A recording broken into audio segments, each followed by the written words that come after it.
हमारे इस चैनल को सब्सक्राइब करें और बेल आइकन ज़रूर प्रेस करें। नमस्कार, मैं डॉक्टर कवींद्र आप सभी का स्वागत करता हूं एक नए वीडियो के साथ। आज मैं आपसे बात करूंगा खांसी यानी कफ के होम्योपैथिक ट्रीटमेंट के बारे में। तो सबसे पहले बात करते हैं खांसी है क्या। खांसी हमारी बॉडी का एक रिफ्लेक्स एक्शन है जो हमारे एयरवेज में प्रेजेंट किसी भी तरह की फॉरेन पार्टिकल, बैक्टीरिया, किसी भी तरह की ग्रोथ या फिर heat and cold temperature fluctuation की वजह से हो सकता है, जिसमें हमारा शरीर हमारे रेस्पिरेटरी ट्रैक्ट यानी एयरवेज की नॉर्मल फंक्शनिंग में हेल्प करता है। तो एक तरह से खांसी हमारे शरीर के लिए एक प्रोटेक्टिव रिफ्लेक्स मैकेनिज्म की तरह काम करता है। टाइम ड्यूरेशन के हिसाब से खांसी को हम 3 कैटेगरीज में बांट सकते हैं। पहला है एक्यूट कफ। अगर खांसी किसी भी कारण से 3 हफ्ते से कम समय के लिए रहता है तो उसे एक्यूट कफ कहा जाता है। नेक्स्ट है सब एक्यूट कफ। अगर खांसी 3 से लेके 8 हफ्तों तक अगर रहता है तो उसे सब एक्यूट कफ कहा जाता है। और एक है क्रोनिक कफ। अगर कफ लगातार 8 हफ्तों से भी ज़्यादा समय के लिए रहता है, जैसा कि पल्मोनरी ट्यूबरकुलोसिस के मरीज़ में देखा जाता है, तो उसे क्रोनिक कफ की कैटेगरी में रखा जाता है। अगर लक्षणों के आधार पर देखा जाए तो 2 तरह की खांसी हो सकती है। एक है प्रोडक्टिव कफ, जिसमें खांसी होने पर स्पुटम यानी बलगम भी निकलता है, और दूसरा है नॉन प्रोडक्टिव कफ, जिसमें किसी भी तरह का कोई म्यूकस स्पुटम नहीं निकलता है, उसे नॉन प्रोडक्टिव कफ कहा जाता है। तो दोस्तों, अब बात करते हैं किन किन होम्योपैथिक दवाइयों से हम किसी भी तरह की खांसी को ठीक कर सकते हैं। तो पहली जो मेडिसिन है वह है एकोनाइट 30 पोटेंसी, जो किसी भी तरह के एक्यूट कफ में दी जा सकती है।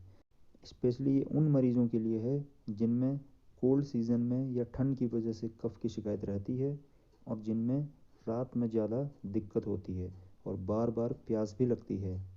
ठंड के मौसम में होने वाली दूसरी एक्यूट रेस्पिरेटरी डिजीज़ जैसे कि राइनाइटिस, साइनोसाइटिस, ब्रोंकाइटिस या फिर अस्थमा के एक्यूट इफ़ेक्ट्स में भी एकोनाइट मेडिसिन की 30 पोटेंसी को यूज किया जा सकता है। और इस मेडिसिन की 4 बूंदें दिन में 4 बार लेनी होती हैं, और 3 से 4 दिन में खांसी पूरी तरह से ठीक हो जाती है। नेक्स्ट मेडिसिन है एंटिमटाड। यह दवाई उन मरीजों को दी जाती है जिनमें प्रोडक्टिव कफ की शिकायत रहती है, जिनमें म्यूकस का बहुत ज़्यादा फॉर्मेशन होता है और वाइटिश कलर का बलगम भी खांसी के साथ निकलता है। सीने में बहुत ज़्यादा घड़घड़ाहट की आवाज़ आती है, और स्टेथोस्कोप से जब हम ऐसे मरीजों में रेस्पिरेटरी साउंड सुनते हैं तो क्रिपिंग साउंड हमें सुनने को मिलती है।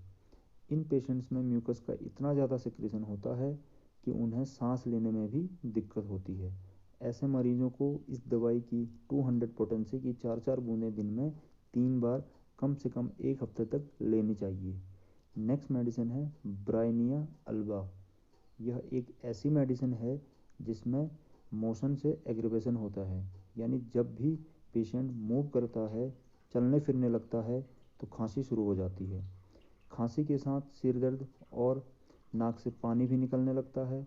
तो इन पेशेंट्स को ब्राइनिया अल्बा की 200 पोटेंसी की 4-4 बूंदें दिन में 3 बार लेनी चाहिए।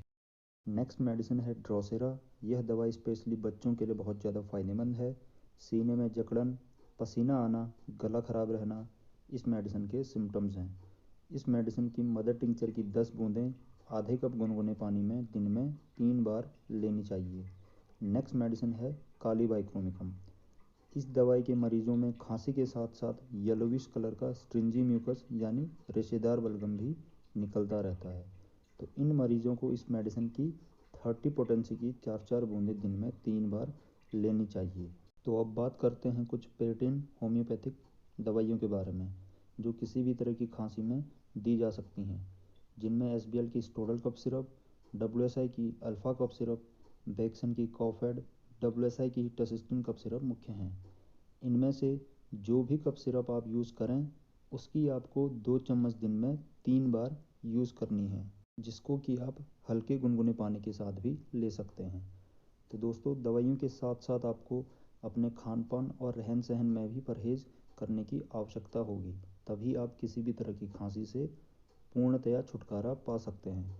और अगर इन दवाइयों के प्रयोग से भी खांसी अगर ठीक नहीं हो रही हो तो आप अपने नज़दीकी होम्योपैथिक डॉक्टर से संपर्क कर अपनी जांचें भी करवाएं, जिनमें खून की जांच से लेकर चेस्ट एक्सरे और बलगम की जांच भी हो सकती है, जिससे कि बीमारी के एग्जैक्ट कारणों का पता लग सके। तो दोस्तों, आज की इस वीडियो में बस इतना ही।